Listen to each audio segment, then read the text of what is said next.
இந்த சீமான் அவரை என்ன சொல்றதுனே தெரியல. சீமான் அவருடைய தம்பின்னு சொல்லிட்டு இருக்க சாட்டை துரைமுருகனால இன்னும் கொஞ்சம் நாள்ல அவர் கட்சி ஈத்து மூடிட்டு போறாங்க. நடந்து முடிஞ்ச தாவேகா மாநாட்டுக்கு அப்புறம் விஜய் தன்னுடைய டைரக்ட் எனிமின்னு சொன்ன டிஎம்கேவே அமைதியா இருக்கும்போது இந்த மஸ்கிட்டோ பொம்மை ஏன்டா சம்பந்தமே இல்லாம நடுவுல இருந்து பேசிட்டு இருக்குன்ற மாதிரி சீமான் தம்பி சாட்டை விஜய் நான் பத்தி பேசியிருக்காப்படி.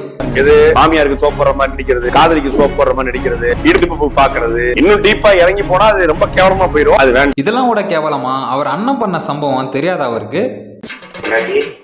மாமாவை நீ நல்லதா நினைக்காத என்ன கேடு கேட்டா செருப்பு கட்டி நான் உன்னை அடி.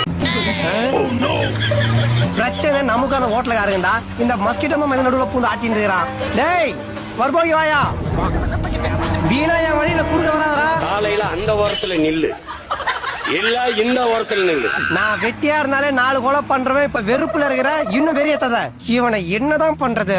அடிச்சு தூக்கிட்டுமா? வேணா திமுங்களும், இவன் உள்ளூர் எப்போ நாட்டிக்கலாம் அவனை